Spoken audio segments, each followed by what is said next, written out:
Bom, boa tarde a todos, obrigado pela presença. É um prazer receber aqui hoje no grupo Lógica Ladeira Abaixo o Diego, né, o Diego Melo, da UFMG, quer dizer, professor do IFMG, mas terminou recentemente um doutorado na UFMG. O Diego tem um trabalho muito legal sobre metafísica da modalidade, sobre realismo modal, semântica de mundos possíveis, tem uma tese sobre isso, onde ele defende esse bicho aí que ele está chamando de realismo científico modal, uma tese muito instigante, acho que vai ser bacana de trocar uma ideia sobre isso. Seja bem-vindo, Diego, e fica totalmente à vontade. Você pode fazer do jeito que quiser, você tem o tempo que você quiser, a quantidade de espaço que quiser, não tem regra nenhuma, tá? Se preferir ser interrompido mais no final, no meio, do jeito que você achar que fica melhor. Eu vou deixar a palavra com você, vou desligar meu microfone, mas mais uma vez te agradeço por ter aceitado participar e agradeço a todos aí pela presença. Eu queria, então, dar uma boa tarde para todo mundo, agradecer o Guilherme pela oportunidade, pelo convite também, né? O Guilherme participou da banca da minha defesa, né? E ele me fez esse convite de estar participando do grupo, apresentando minha pesquisa aqui, e prontamente eu atendi. E até comentei com ele que eu tinha interesse mesmo em fazer parte, em estar participando, né? Como membro do grupo, né? Nas reuniões. Quando voltar a ser presencial, me dispus aí até Ouro Preto também a participar. Não vou poder ir se for sempre, né? Mas de vez em quando eu tô agarrado. Primeiro porque discute um tema da filosofia que eu gosto, né? Enfim, eu não estudo especificamente lógica, mas eu também gosto de lógica e das discussões metafísicas que acarreta, né? Enfim, então, como o Guilherme disse, eu defendi uma tese recentemente na pós-graduação lá da UFMG, e o tema principal da tese é metafísica modal ou metafísica das modalidades. Tá? Então, eu estudei um assunto que já vinha me intrigando há mais tempo, tá? E estudei vários autores, né? Dialogando aí com o orientador, com outras pessoas, eu tentei responder ao problema que eu vou apresentar para vocês, que é chamado Problema dos Mundos Possíveis. Tentei fornecer algumas respostas através desse realismo científico modal. Tá? Bom, o problema dos mundos possíveis, eu creio que a maioria aqui já sabe, não sei, né? Mas enfim, eu vou comentar rapidamente, que aí, para aqueles que não conhecem ou nunca escutaram falar, ouviram superficialmente, saber antes do tipo de problema que eu estou tentando dar resposta. Tá? Bom, o problema dos mundos possíveis é um problema metafísico. Tá? E ele acarreta justamente, né, antes dele tem um problema anterior que acarreta o problema dos mundos possíveis, que a gente chama de problema da possibilidade. Tá? Então, então, o que a gente entende como possibilidade? Falando com um sentido aqui bem mais... não vou me preocupar tanto com o termo técnico, né? Mas é mais uma linguagem, assim, vamos dizer assim, comum para falar sobre esse assunto. Na filosofia, a gente interpreta a possibilidade como uma modalidade. Tá? Mas quando a gente usa possibilidade no nosso dia a dia, a gente quer dizer algo com ela. Tá?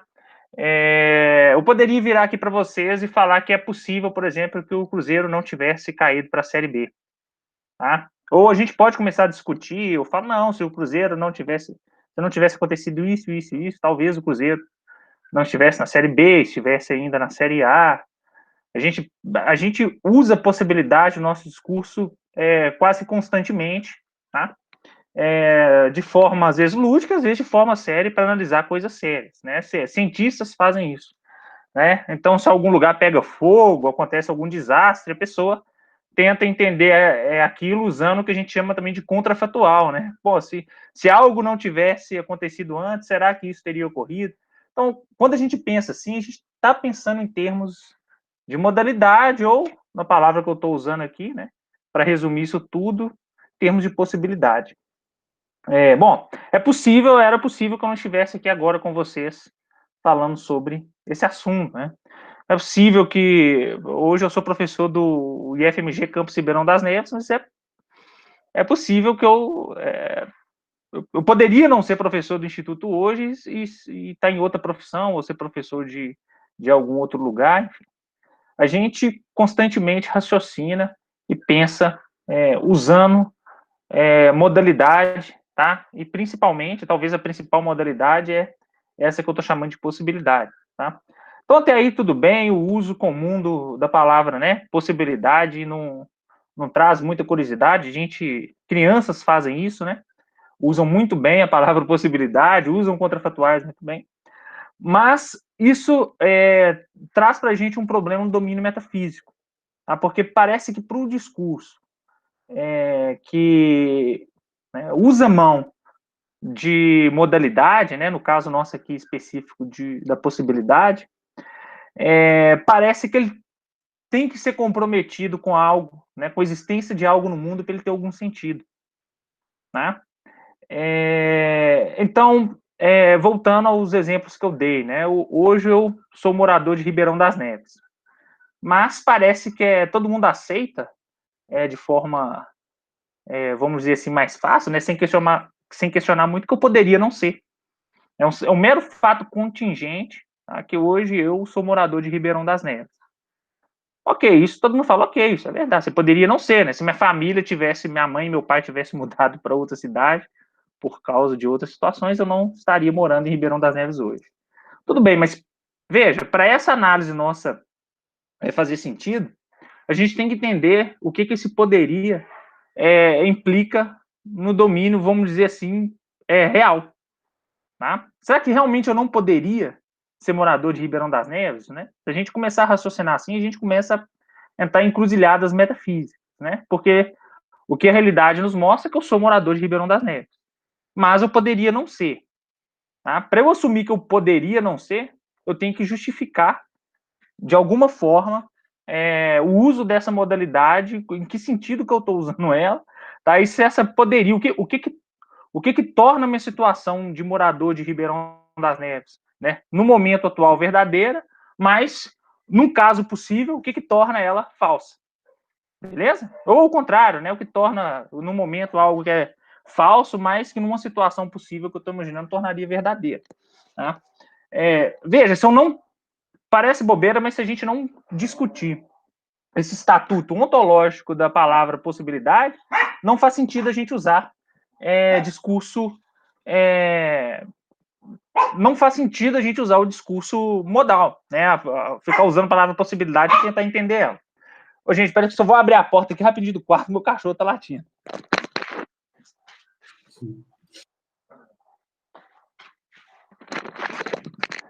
Pronto, voltei. Bom, então acontece o seguinte, se a gente não der sentido para o uso desse termo, fica uma coisa estranha. Né? Pô, o que é uma possibilidade? Né? O que torna... o que torna a minha situação de ser morador de Ribeirão das Neves uma situação contingente, né? Que atualmente é verdadeira, mas que poderia ser falsa. Né? Como que eu avalio esse poderia, a falsidade dessa situação que eu estou imaginando, sendo que os fatos da realidade todos comprovam a veracidade da proposição, né? Que eu sou morador de Ribeirão das Neves. Se eu não encarar esse problema, né, de frente, não faz sentido eu falar. Simplesmente a gente vai ter que virar quainiano mesmo. Falar que o discurso modal não tem sentido. Eu moro em Ribeirão das Neves, mas eu poderia não ser. Aí um quainiano vai falar, eu não estou te entendendo, você está falando inglês comigo, né? Você está falando outra língua, né? Vai falar, não entendi o que você falou, repete. Vai recusar dar assentimento a qualquer proposição, qualquer expressão que carrega esse termo, né? Porque, novamente, se ele der assentimento, ele vai ter que explicar, né? Por que poderia ser falso? Bom, então, é justamente esse uso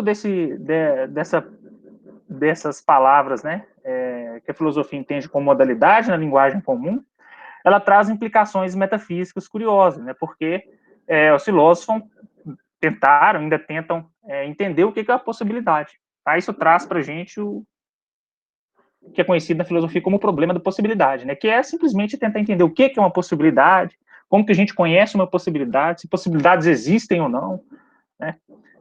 Enfim. E a partir disso, a gente cai no problema dos mundos possíveis, tá?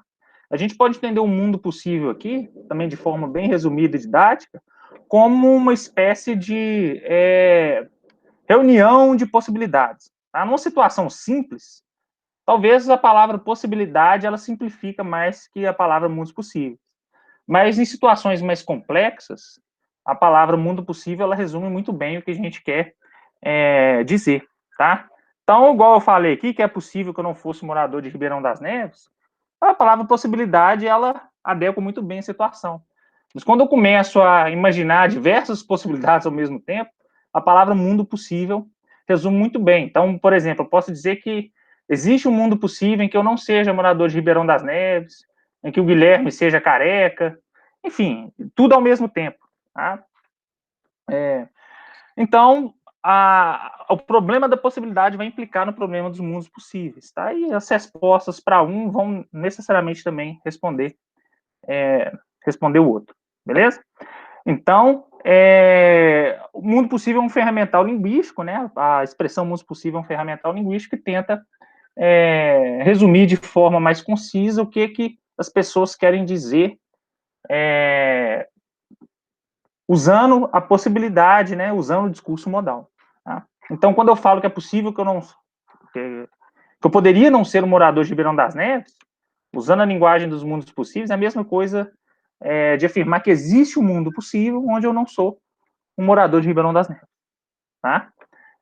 No mundo atual eu sou, mas existe um mundo possível que eu não sou. No mundo atual, o Guilherme tem cabelo grandão, mas em um mundo possível, o Guilherme é careca. Tá? Ele poderia ser careca. Bom, então, novamente, tá?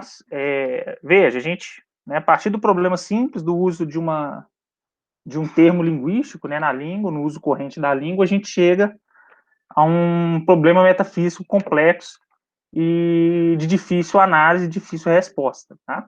Então, como todo problema de filosofia, o que a gente vai ter são diversas correntes de pensamento ou diversas propostas aí filosóficas de interpretação desse pepino aí que a gente tem que descascar, que é tentar entender aí a natureza das modalidades, que no caso mais específico aqui é possibilidade.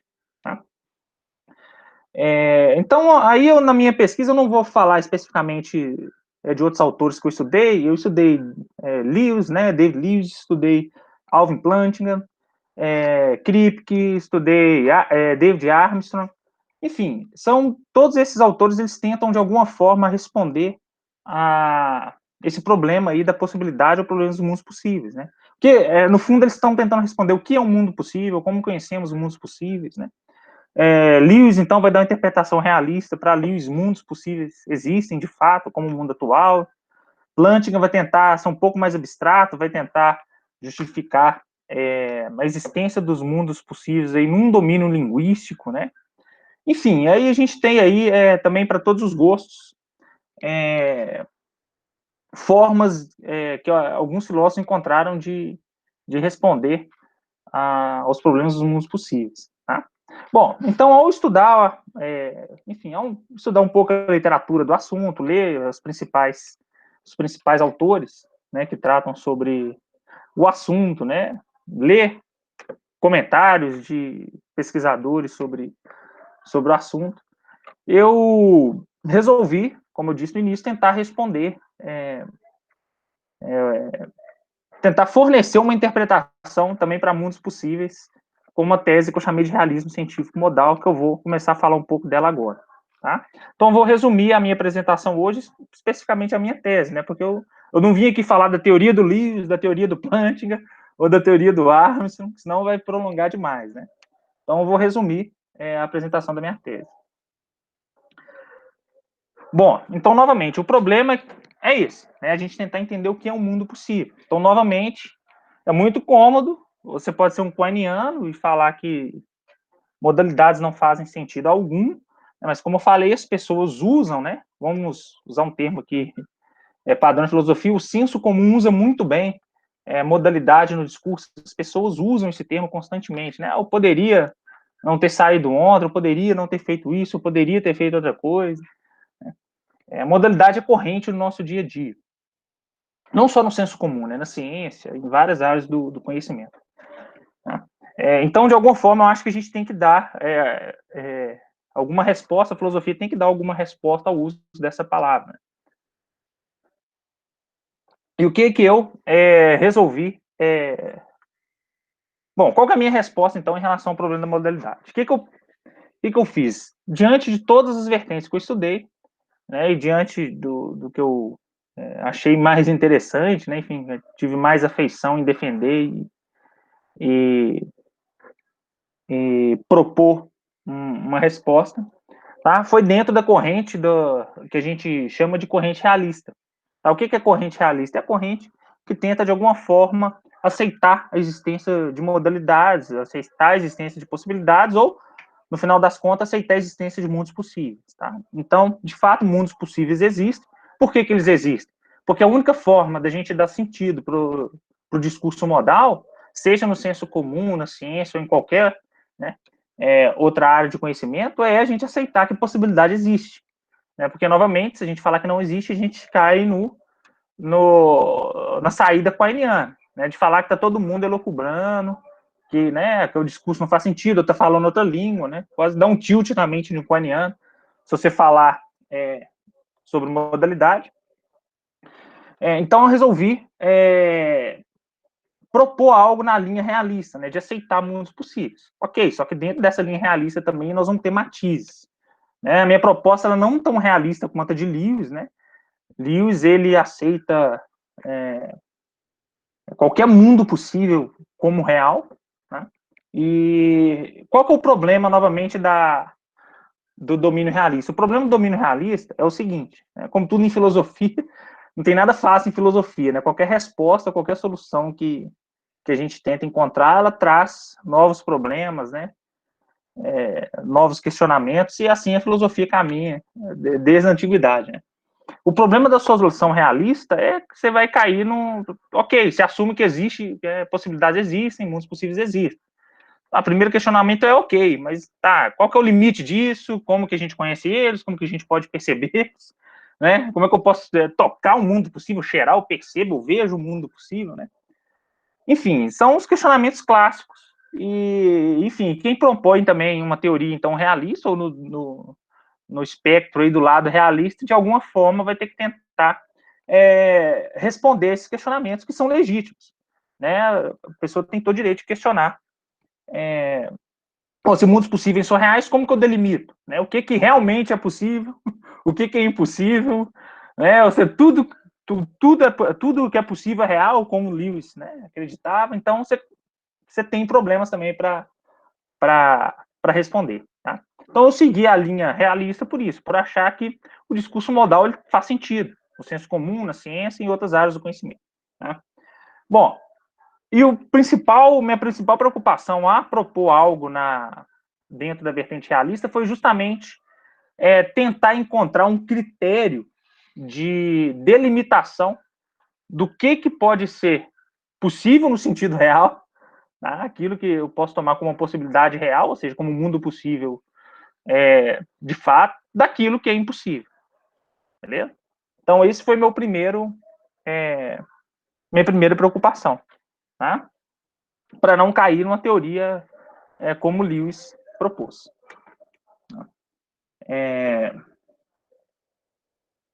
Bom, e por que eu usei o nome da minha tese, ficou como realismo científico modal? Porque eu usei as ciências da natureza como uma espécie de, vamos dizer assim, regulador de mundos possíveis, né? Então, as ciências da natureza vão funcionar aí na minha proposta como espécie de fronteira, delimitando, a partir daqui é impossível. A ciência vai delimitar a fronteira aí da possibilidade que eu estou encarando como real, né? A possibilidade real no sentido de uma possibilidade que existe, de fato. Bom, então, uma distinção importante que a gente tem que fazer para tentar entender o realismo científico modal é justamente sobre realidade, né? O que é real. E na minha tese eu vou apresentar mais ou menos 3 concepções de realidade que eu acho que é importante falar aqui, para o realismo científico modal ficar, né, mais fundamentado, tá?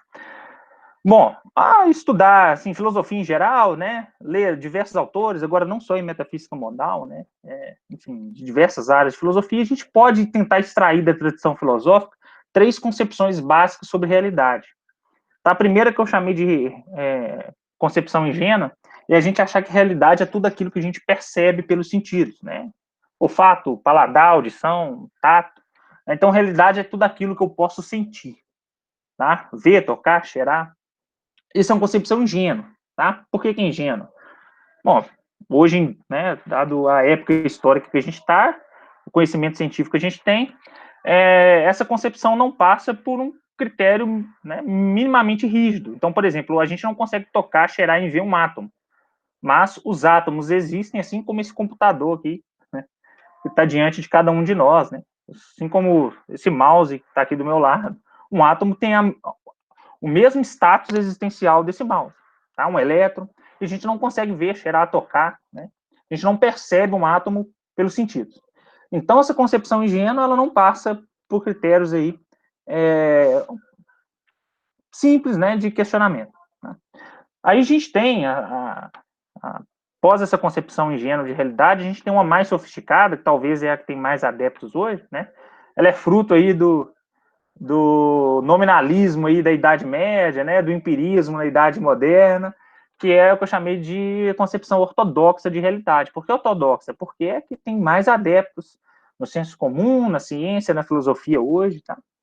É a concepção que mais é aceita, que é assumir realidade como sendo tudo aquilo que a gente percebe direta ou indiretamente. Então, novamente, tá? A concepção ortodoxa assume que a realidade é tudo aquilo que a gente percebe direta ou indiretamente. Tá? Então, por exemplo, um átomo, apesar dele não ser percebido diretamente, a gente consegue ter percepções indiretas de átomos, de elétrons, de quarks, né? Enfim, de galáxias, de estrelas distantes. Tá? Então, a gente consegue estudar, ter percepções indiretas através de auxílio de equipamentos, né? De instrumentos óticos e tecnológicos e tudo mais. Tá? Então, essa é a concepção mais aceita hoje. Então, por exemplo, dentro da concepção ortodoxa, por exemplo, um sonho, por exemplo, não é real.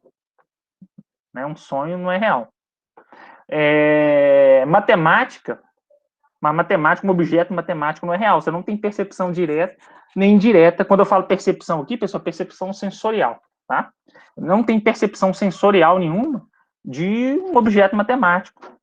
Deus é uma entidade que a gente não tem percepção direta nem indireta. Tá? Então, né, de alguma forma, a concepção ortodoxa hoje, né, fisicalismo, materialismo, ela está bem arraigada nas crenças metafísicas contemporâneas. Tá? E tem uma outra concepção que eu chamei de heterodoxa, tá? Uma concepção mais alternativa, que ainda tem uns adeptos hoje, né, mas claramente não como a ortodoxa.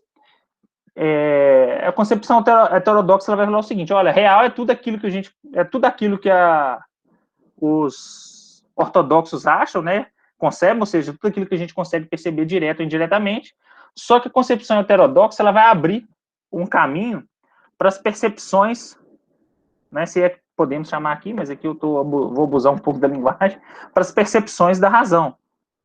Tá? A concepção heterodoxa ela vai abrir uma brecha para tomar como real não só aquilo que a gente percebe pelos sentidos, tá? Mas aquilo que a gente percebe, vamos dizer assim, pela mente, tá? Novamente usando aqui abusando um pouco da linguagem. Tá? Então, dentro da concepção heterodoxa, por exemplo, você pode assumir que Deus, pode ser que Deus exista, pode ser que entidades matemáticas existam, tá? Porque você assume que elas, apesar de elas não serem percebidas direto ou indiretamente, empiricamente, né, no domínio sensível, nós podemos ter contato racional com determinadas entidades. Deus, uma equação matemática, enfim, e por aí vai. Tá? Então, basicamente, são essas 3 concepções aí acerca da realidade que a tradição filosófica, que a gente encontra na tradição filosófica, né, de lendo texto de filósofos e tal. Bom, então, no realismo científico modal, tá? Ele vai adotar uma postura heterodoxa sobre a realidade. Tá? Por quê que eu vou adotar essa postura heterodoxa? Porque a única saída para a gente tentar defender a existência de possibilidade é aceitando a concepção heterodoxa. Fora isso, tá? A possibilidade tem que ser tratada como um sonho, né? Na concepção ortodoxa, ou como um Deus, né? Na concepção ortodoxa, tá? Por quê? Porque a possibilidade ela não tem nenhum recurso sensorial. A gente não consegue perceber possibilidades nem direta nem indiretamente. Então, esse é o primeiro ponto que eu acho que tem que ficar claro sobre o realismo científico modal, é que ele tem uma concepção heterodoxa acerca da realidade, ou seja, ele aceita que real é tudo aquilo que a gente pode sentir direta ou indiretamente, mas, né, ele abre espaço para as percepções da razão. Ok, só que aí a concepção heterodoxa ela gera também um outro problema. Tá? Qual que é o problema que ela gera? Ok, se a gente assumir que a razão ela pode captar a realidade que não está no domínio sensorial, qual que é o limite desse domínio real? Tá? Qual que é o limite do domínio real que a razão pode perceber? Isso é um problema também clássico que quem defende a concepção heterodoxa vai ter que responder. E, novamente, sabendo desse problema, ao longo da minha tese, eu fui tentando responder esses problemas para tentar delimitar bem a minha proposta. Tá? Então, é isso que eu vou apresentar para vocês aqui agora. Basicamente, é como o realismo científico modal, né, responde ao problema dos mundos possíveis, como que ele delimita a ideia de realidade, tá? E como que ele delimita também a proliferação de mundos possíveis. Tá? Enfim, sabendo desse problema heterodoxo, tá? O que eu propus... Oi? Rapidão, só porque tem alguém querendo fazer pergunta aí. Ah, tem? E aí, só para saber se você prefere deixar para o final ou se você... Ah, tá. Não, eu acho que... Não sei, pode falar no chat aí, se for assim... Não tem problema. Quem quiser fazer uma pergunta aí sobre alguma coisa que eu falei, já pode fazer. Eu não importo, não. Oi, todo mundo. Licença, eu sou Leonardo, da Unicamp. Invadi aí o grupo de vocês hoje. E aí, Léo, beleza? Beleza, e aí? E aí, Leonardo, tudo bem? Bom. Deixa eu fazer uma pergunta. O realismo heterodoxo, no caso, você diz que você não tem acesso a coisas como, pelo menos acesso sensitivo a coisas como mundos possíveis, Deus, números, certo? Mas você acredita neles mesmo assim? Não, peraí, no realismo heterodoxo ou ortodoxo? Heterodoxo. Não. Então, acho que você confundiu, Leonardo. Eu falei que no ortodoxo, que é a concepção padrão, você toma como realidade, eu falei, né, herdeira do nominalismo da Idade Média, do empirismo na modernidade, e hoje em dia, né, devido ao fisicalismo, materialismo contemporâneo, a concepção que vinga tanto em filosofia quanto em ciência, e até no senso comum, vamos dizer assim, é a concepção ortodoxa, que assume que real é só aquilo que a gente percebe direta ou indiretamente, percebe pelo sentido. Mas aí a heterodoxa seria que você não percebe essas coisas, mas você assume que elas são reais também, certo? Não. A concepção heterodoxa... Então, deixa eu redefinir. O que é a concepção heterodoxa? A concepção heterodoxa é a concepção ortodoxa mais alguma coisa. Certo? Sim. A concepção heterodoxa, ela aceita o domínio real ortodoxo, que é possibilidade de perceber aquilo que a gente percebe de forma direta e indireta, mais aquilo que a razão percebe, vamos dizer assim, ela aceita um domínio racional. Sim, mas que aí são coisas que você não tem acesso sensível. Exato. Aí é isso que eu vou... Pode falar. Então, aí a minha pergunta seria, você não pode considerar que um acesso a esses outros mundos possíveis, já que é um realismo que você acredita que eles existem mesmo, por meio da imaginação? A imaginação seria não poderia ser uma espécie de acesso a eles? Então, Leonardo, pois é, imaginação, aí depende, né? O que você vai... Eu posso imaginar, por exemplo, um dragão, né? Para Lewis, sim. Para Lewis, isso aí que você falou, eu acho que se um dragão... Se é possível que existam dragões, logo dragões existem. Então, eu estou pensando justamente na plenitude, mas uma maneira de dizer que você tem acesso a esses outros mundos seria por meio da imaginação, realmente formar a imagem. E aí alguém poderia alegar que essa formação de imagem na sua cabeça você tendo acesso a esses outros mundos possíveis. Não, sim. Não, ok. Eu vou só te pedir mais um pouco, que eu vou entrar justamente na minha resposta a esse problema. Como que eu delimito, dentro de uma concepção heterodoxa, aquilo que eu vou considerar como sendo real e aquilo que eu vou considerar como sendo, vamos dizer assim, ficção. Tá, beleza. Uma pneu largada aí. Não, mas faz parte. Foi por isso que eu estou falando. Foi essa a minha preocupação ao defender o realismo científico modal. Eu falei, eu vou ter que delimitar, porque, né, eu não posso deixar, enfim, a concepção heterodoxa solta.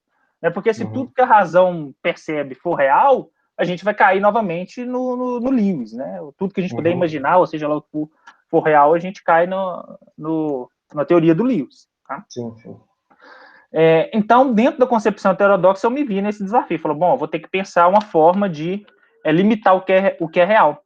Então, dentro da concepção heterodoxa, a gente pode entender o seguinte: olha, existem dois níveis de realidade. O nível da realidade concreta e o nível da realidade abstrata. Fora disso, a gente tem ficções. Então, novamente, dentro da concepção heterodoxa, eu dividi a realidade em dois níveis: realidade concreta, realidade abstrata, e o resto é ficção. Tá? Então, interessante aqui a gente perceber a diferença de realidade concreta para abstrata. Tá? A realidade concreta, dentro do nível da concepção heterodoxa, ela é a realidade da concepção ortodoxa, que é a realidade percebida pelos sentidos de forma direta ou indireta. Tá? Isso é a realidade concreta. Então, esse mouse é um átomo, é um elétron, uma galáxia, um planeta. Tá? Realidade concreta. Então, justamente, o que define a realidade concreta é a concepção ortodoxa, aquilo que a gente percebe direta ou indiretamente pelo sentido. E a realidade abstrata seria as percepções da razão. Tá? As percepções racionais seriam realidades abstratas. O exemplo mais clássico é a matemática. A gente não percebe matemática por sentido de forma direta ou indireta. Tá? A gente só tem acesso a entidades matemáticas no domínio racional. Tá? Usando a imaginação, ou seja lá o que você quiser falar, a mente, né? Tudo bem, mas aí você pode continuar ok, mas a nossa imaginação, a nossa capacidade racional, ela é absurda. Você pode imaginar Deus, você pode tentar conhecer Deus usando a razão. Enfim. E, novamente, aí você cria um outro problema dentro da concepção heterodoxa, que é estipular um limite. Tá? Ou seja, aí eu tentei criar uma espécie de limite, não, uma espécie de marco para determinar o que é real no sentido abstrato, né? Aquilo que a razão concebe que é real, tá? E aquilo que a razão concebe e que é ficção. Tá? Eu tentei fazer um traço, uma espécie de critério de demarcação para diferenciar isso. Essas entidades abstratas reais não poderiam ser, a partir de um realismo ficcional, objetos fictícios. Bom, ô Francisco, deixa eu só... Aí eu vou explicar meu critério, vamos ver se responde essa sua pergunta. Tá? Bom, então veja, por que eu estou falando isso tudo? Porque vocês já estão percebendo que dentro do realismo científico modal, eu vou tomar mundos possíveis como sendo realidades abstratas. Tá? Essa é a defesa que eu faço. Ó. Dentro do realismo modal, que aceita a concepção heterodoxa de realidade, mundos possíveis são realidades abstratas. Não são ficções, como o David Armstrong fala que é, e não são realidades concretas, como Lewis fala que é. Tá? Mas são realidades abstratas. Tá? Ok, mas então agora eu vou explicar como que eu fiz para delimitar, dentro da realidade abstrata, o que é real e o que é ficção. Tá? Para isso eu usei o que eu chamei de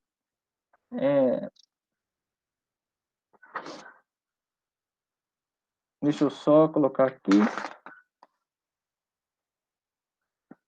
É que eu estou com minhas anotações aqui só para não perder tá. Aí, um critério que eu chamei aqui na minha tese é o critério da acessibilidade epistêmica. Certo? Eu criei esse critério, chamei o critério de acessibilidade epistêmica. Eu vou aplicar ele a uma entidade que não é percebida pelos sentidos, de forma direta ou indireta, um átomo, ou Deus, ou dragão, de forma rápida, isso aí não são entidades do domínio do concreto, né? Deus, dragão, Pégaso, né? Uma entidade matemática, elas não estão no domínio concreto, como está o átomo, o elétron ou esse mouse aqui. Tá? Então, se eu pegar todas as entidades aí desse domínio que não está no concreto, como que eu sei especificar aquilo que é real, no sentido abstrato, daquilo que é ficção? Aí eu criei esse critério de acessibilidade epistêmica. Como que funciona esse critério? Bom, então antes de eu explicar esse critério, é importante a gente voltar a uma definição de filosofia. Isso é muito estudado em filosofia da mente, mas talvez em lógica também, em metafísica a gente vê isso, que é a distinção entre percepção em primeira e terceira pessoa. Tá? Não sei se vocês já aprenderam um pouco sobre isso. É muito usado também em fenomenologia. Como que funciona essa distinção? Tá? A gente considera como uma percepção em primeira pessoa quando só o sujeito, isso agora estou falando de percepção sensorial, tá, gente? Percepção sensorial. Quando só o sujeito em questão percebe. Então, por exemplo, um sonho. Tá? Eu estou tendo um sonho, uma alucinação. Eu falo que a percepção que eu estou tendo é em primeira pessoa, porque se eu tiver essa alucinação perto de você, só eu estou tendo acesso a ela. Certo? Pensamentos. Tá? Pensamentos são acessíveis unicamente em primeira pessoa. Tá? Então, eu estou aqui nesse momento pensando, enfim, posso estar pensando no que eu vou fazer aqui depois, se eu vou tomar cerveja, se eu não vou, enfim, posso estar pensando o resto do dia, na conta que eu tenho que pagar. Esses pensamentos, todos esses conjuntos de pensamentos que eu estou tendo só são acessíveis a mim. Tá? Então, eles só são acessíveis em primeira pessoa. E a gente tem também percepções ou situações que são acessíveis à terceira pessoa. É quando o sujeito em questão e qualquer outro pode acessar. Então, sei lá, tá chovendo agora, todo mundo consegue perceber a chuva. Então, a chuva é acessível em terceira pessoa. Tá? Isso é muito usado em filosofia da mente, por quê? Porque eles ficam naquela discussão de estados mentais e estados cerebrais, ou estados físicos, né? Então, eles vão falar, ó, estados mentais são estados acessíveis unicamente em primeira pessoa. Estados cerebrais ou físicos são acessíveis à terceira pessoa. Tá? Então, por exemplo, o pensamento é um estado mental, ele não é um estado físico. Tá? Quem vai defender um dualismo, né, na filosofia da mente, vai seguir nesse caminho. Vai falar o seguinte, olha, o pensamento não é estado físico, senão isso ele é acessível em terceira pessoa. A prova que ele não é físico é que ele só é acessível em primeira. Então, se você abrir a cabeça de uma pessoa, você consegue ver o cérebro dela funcionando. Enfim, você consegue mapear o funcionamento do cérebro da pessoa. Isso é acessível em terceira pessoa. Qualquer um pode ter acesso, inclusive a pessoa. Tá? Agora, o que ela realmente está pensando, tá? Enfim, o conteúdo do pensamento dela, só ela tem acesso. Tá? Então, veja, a partir dessa distinção de percepção de primeira e terceira pessoa, eu criei o critério de acessibilidade epistêmica. Tá? O que esse critério vai afirmar? Vai afirmar o seguinte, olha, as percepções da razão, tá? Aquilo que a nossa razão percebe, que a nossa razão conhece, e que não está no domínio da realidade concreta, né? Não é percebido pelos sentidos de forma direta ou indireta, vai ser real se for acessível em terceira pessoa. E vai ser ficção se só for acessado em primeira pessoa. Tá? Então, por exemplo, um dragão. O dragão é uma entidade ficcional.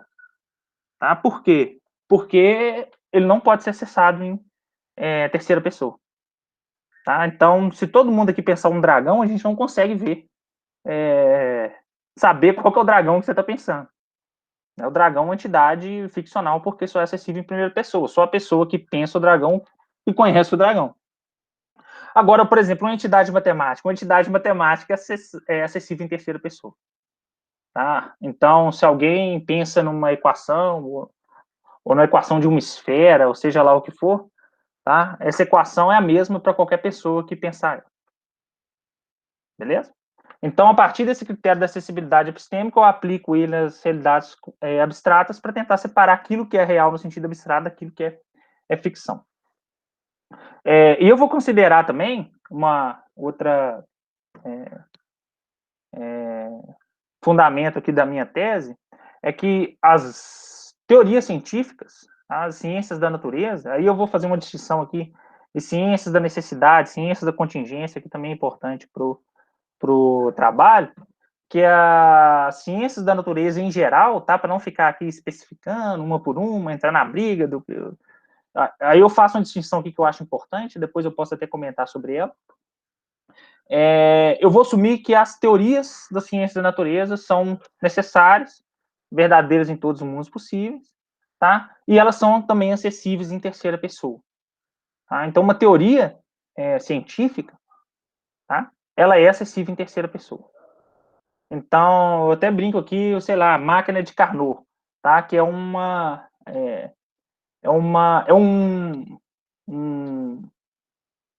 possibilha. Né? O que é um possibilha em metafísica? É algo que só existe em mundos possíveis, não existe no mundo atual. Você pega a máquina de Carnot ela não existe. Tá? Seria a máquina térmica de funcionamento perfeito. Tá? Ninguém nunca viu uma máquina de Carnot e nunca vai ver. Tá?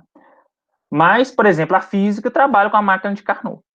Tá? E os físicos, eles conseguem ter acesso à máquina de Carnot e derivar teoremas e teorias dessa máquina. Tá? Então, exemplo, eu tomo dentro da minha teoria, a máquina de Carnot se enquadraria numa espécie de realidade abstrata. Não seria ficção como um dragão é. Tá? Veja, são duas entidades, máquina de Carnot e dragão, duas entidades que não são percebidas no domínio sensível, de forma direta ou indireta. Tá?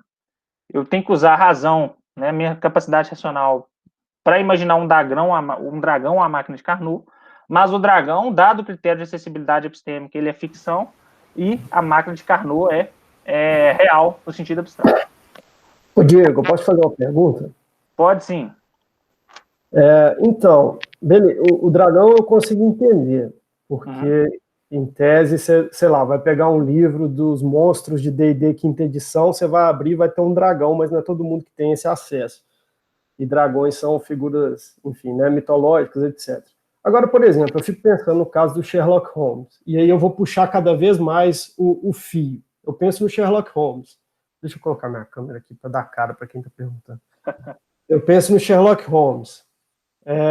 Ou então em leis, no sentido jurídico. E aí, finalmente, chego nos modelos teóricos científicos. Eu consigo, do ponto de vista de um teórico da ficção, estabelecer essas entidades como artefactuais. Você considera isso uma possibilidade ou em momento nenhum? Inclusive, a tese que eu estou desenvolvendo defende que modelos teóricos científicos são entidades artefactuais, são ferramentas epistêmicas. Então, Ô, Francisco, boa tarde. Boa tarde. Você é de onde? Você é da UFOP? Não, da UFMG. Ah, que legal, legal. Você está fazendo doutorado? Estou com o Ernesto. Ah, com o Ernesto? Tá bacana. Tive aula com o Ernesto, excelente professor, cara. Gosto muito do jeito dele de dar aula, trabalhar, muito bom. Então, vamos lá. A pergunta do Francisco é boa e eu também encaro ela na minha tese, porque né, não tem como a gente ficar de forma minuciosa, que senão demora muito. Bom, Francisco, então eu vou te provocar. Alguém pode virar para mim e falar o seguinte: ô Diego, imagina a seguinte situação. Imagine que em algum momento na história, os moradores, todos os moradores do mundo, resolveram fazer um pacto sobre o que é ser um dragão. A gente fez um pacto, ó, o dragão é assim, tem tantos metros de comprimento, tal cor, assim, as pessoas fizeram um pacto, decidiram que dali para frente o dragão é aquilo. Ok. Então, dali para frente, todo mundo imaginou o mesmo dragão. Alguém vai virar para mim e falar, ó, sua teoria caiu por terra. Porque a partir de agora, o dragão é acessível em terceira pessoa. Todo mundo imagina o mesmo dragão, tem acesso ao mesmo dragão. Ok, isso vai acontecer de fato. Mas aí a minha resposta para isso é usando a modalidade, né? O dragão, você tem um padrão de dragão, mas o padrão é contingente, ele poderia ser outro.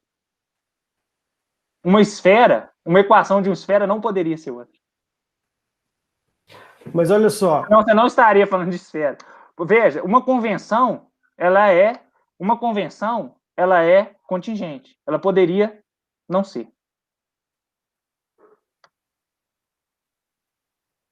Certo? Certo, mas aí você... Mas como que você, então, aloca modelos teóricos em relação a isso? O modelo teórico poderia ser diferente, como muitas vezes é o caso, eles são retrabalhados. Então, o modelo teórico já foi de uma forma e ele assume outra forma a partir Não, sim.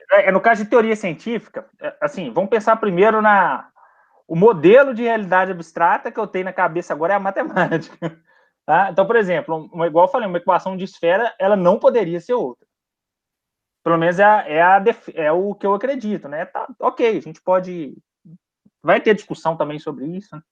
Mas, até então, uma equação de esfera não poderia ser outra. Tá? Uma equação matemática, um teorema matemático não poderia ser outra.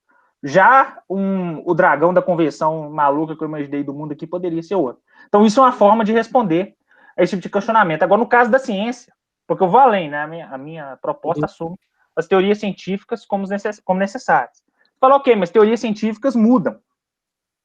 Né? Mudam. Não só a ideia é o argumento da meta-indução pessimista, né? É isso mesmo? Meta-indução pessimista? Teorias científicas mudam.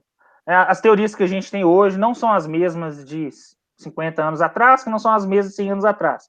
Quem garante que daqui a 100 anos a gente vai estar com as mesmas teorias científicas? Bom, nada garante, mas isso não invalida a minha tese. A única coisa que eu vou te dizer, olha que eu parto do pressuposto que teorias científicas são necessárias, mas eu não sei quais são as verdadeiras teorias científicas. Eu só sei que o dia que a gente chegar a uma teoria científica, sei lá, uma teoria da física, de fato verdadeira, ela vai ser necessária. Verdadeira em todos os mundos possíveis. Tá, então deixa eu fazer uma provocação, então. Então, leis para você, do ponto de vista jurídico, não são reais. Não, peraí. Aí a gente tem que tomar cuidado, né? Leis jurídicas são uma coisa, leis ciências naturais são outras. Eu estou dando um passo atrás. Então, leis jurídicas não são reais. Não, lei jurídica elas são espécies, vamos dizer, convenções sociais, né? Convenções sociais são contingentes. Não, sim, então, é esse ponto que eu estou puxando. Não, ok, elas fazem, vamos dizer, são uma realidade social. Não. Veja, o que minha proposta vai dizer é o seguinte, olha, eu estou tentando delimitar aquilo que é um mundo possível. Aquilo que é um mundo possível. O que torna o mundo possível real. Leis, não é possível que eu tenha um mundo... É possível que exista um mundo possível que não tenha leis.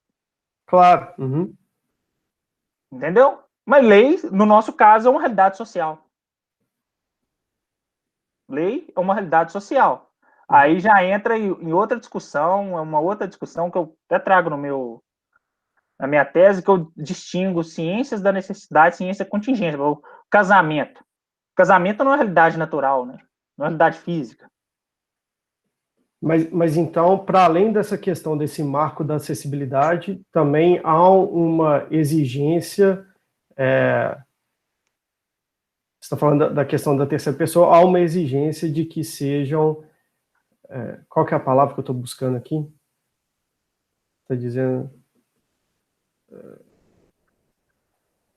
enfim, por exemplo, na questão das equações, né? Que não seja contingente. Então, você está trabalhando... porque os objetos matemáticos eles são acessíveis em terceira pessoa, assim como outras coisas que são abstratas são acessíveis em terceira pessoa, mas eles não são contingentes. Então, há essa indexicalização, por assim dizer, essa rigidez, sei lá, a la Kripke para os mundos possíveis. Não, exato. A minha ideia é justamente essa. Aquilo que as teorias científicas elas são verdadeiras em todos os mundos possíveis. Tá? E é justamente essa que é a questão do realismo científico modal. O que o realismo científico modal vai dizer? Vai falar o seguinte, olha, a fronteira daquilo que é real, né? Enfim, no sentido abstrato, ou seja lá o que for, é justamente a realidade do domínio heterodoxo, né? Com o critério da acessibilidade epistêmica, delimitando o que é real do sentido abstrato com o que é ficção. Tá? Não, veja, beleza. A teoria não exclui ficção. Né? A teoria não exclui, minha teoria não exclui que ficções existem como ficções. Ficções existem qua ficções. Então, no nosso mundo atual, existem ficções. Existem partes do nosso mundo que são ficções. O que minha teoria está falando é o seguinte, olha, as ficções, elas não fazem mundos possíveis, reais. O que minha teoria está falando é o seguinte, um mundo possível para ele ser tomado real, como realidade, de fato, né? Uma realidade para análise modal, ou seja lá o que for, ele tem que seguir essas regras. Você pode imaginar um mundo que tenha dragões. Eu falo, ok, isso é um mundo de ficção. Ele não é um mundo real. Não é um mundo possível real. Não, eu concordo. O meu problema está em relação à interpretação dos próprios modelos. Mas, enfim, a gente discute isso depois. Não, Valeu demais aí, senão eu vou ficar atrapalhando. Valeu. Enfim, mas... Posso fazer só uma pergunta rápida? Pode sim, pode sim. Esclarecimentos, ó. Mas então existem mundos possíveis reais e existem mundos possíveis ficcionais. Na sua teoria tem dois tipos de mundos possíveis.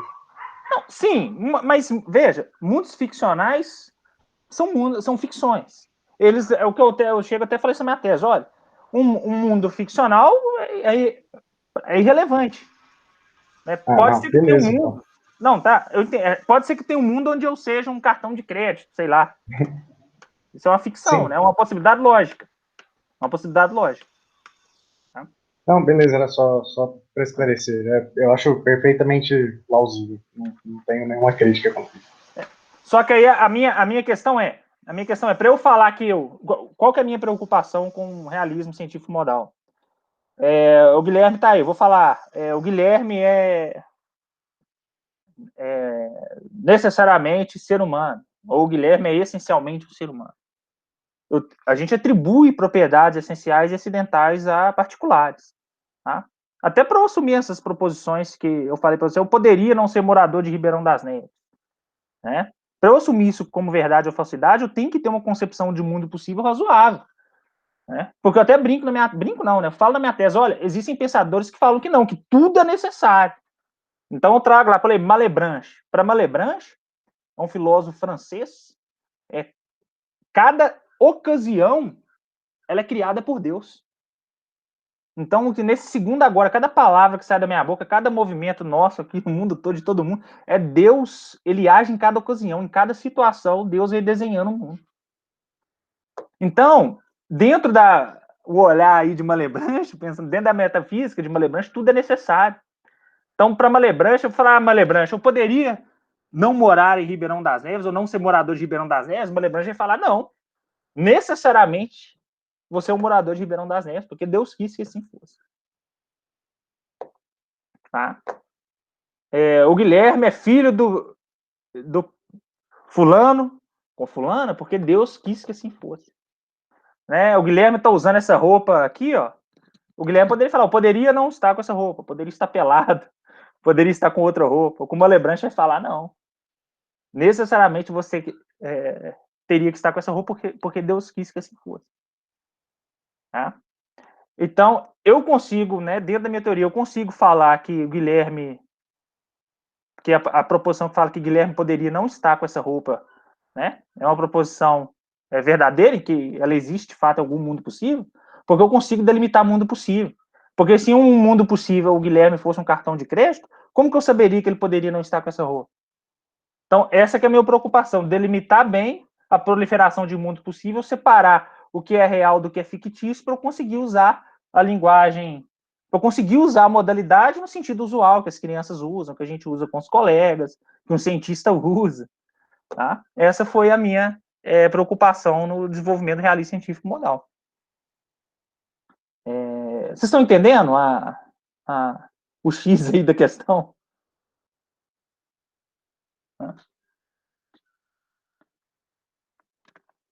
Bom, enfim, aí o que eu acho de vantagem na minha teoria? Claro que tem problemas, né? O Guilherme mesmo apontou um defesa. Mas o que eu vejo de vantagem? Bom, eu vejo de vantagem o seguinte: primeiro, a gente consegue usar mais tranquilamente as proposições, igual eu falei, com palavra como poderia, necessidade, de uma forma melhor, né? Mais inteligível.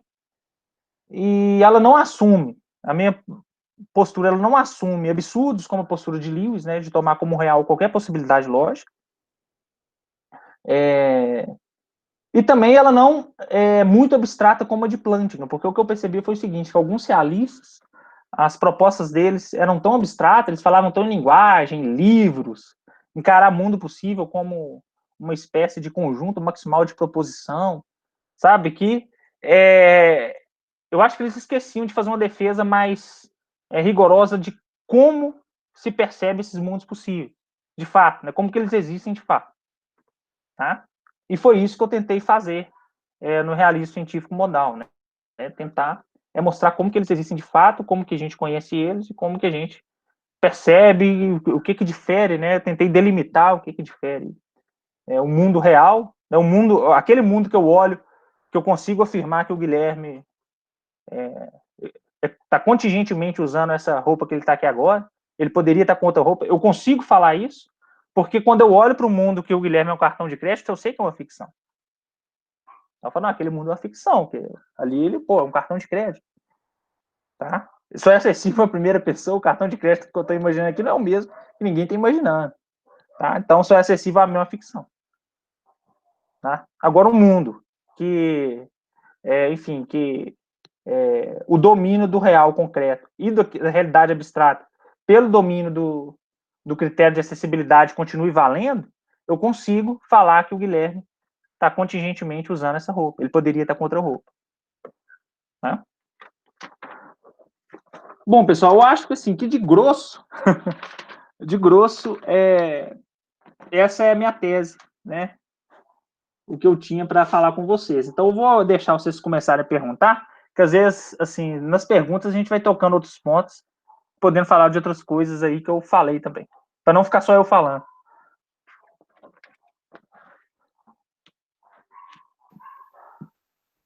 Oi, Diego, valeu, cara, muito obrigado, viu?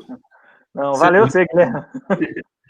Excelente apresentação, no gogó mesmo, sem slide. Bem legal, viu? Eu te agradeço. E aí, agora, pessoal, fiquem à vontade aí para comentar e perguntar, etc. Ô, Diego, valeu pela fala, cara. Eu tenho, na verdade, uma pergunta de dúvida, assim, parece que o problema central que você enfrentou foi o problema da delimitação, né? Como que eu delimito mundos possíveis?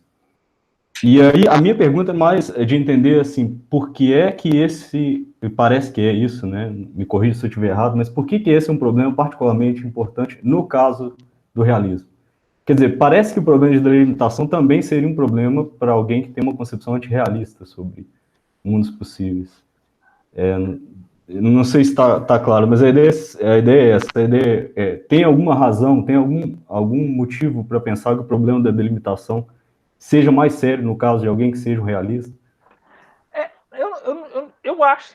Bom, estou te dando uma opinião bem pessoal agora. Eu acho que sim, porque o realista está assumindo bem mais coisas que o antirrealista, né? O realismo, o antirrealista, ele pode assumir que é tudo ficção, enfim, pode dar uma interpretação instrumental. Né? O antirrealista está bem menos preocupado com discussões metafísicas ou ontológicas. Né? Eu não sei. Então, acho que nesse ponto o realista ele tem que ser. Primeiro, se você é realista em relação a mundos possíveis, pelo menos na minha visão, você deve se preocupar em tentar entender esse problema e tentar arrumar uma resposta. Ou concordar com o autor, ou tentar reformular, que é o problema que você vai ter que encarar. Tá? E para mim, não vou dizer que é o principal problema, mas com certeza é um dos principais problemas, porque, novamente, porque o uso da linguagem, né, modal, o uso enfim, de tudo que a modalidade traz, tanto para a ciência, quanto para a filosofia, quanto para o senso comum, ela depende disso. Né? Porque, igual eu falei, eu não posso afirmar nada, eu não posso falar, sei lá, Sócrates é contingentemente ateniense. Por que eu sei que isso é verdade? Porque ele poderia não ser. Tudo bem, mas se existir um mundo possível que Sócrates é um cartão de crédito, você não pode falar que ele é contingentemente ateniense, que ele é necessariamente um ser humano. Fica uma coisa muito confusa, sabe? Então, por isso que um realista ele tem que delimitar direito para o discurso modal ter sentido. Tá. Não, e bacana. Tem um outro ponto, Diego, que é o seguinte: essa ideia de acessibilidade epistêmica você está usando como critério, né, para determinar se o mundo se um dado objeto é ou não abstrato, né? Exato.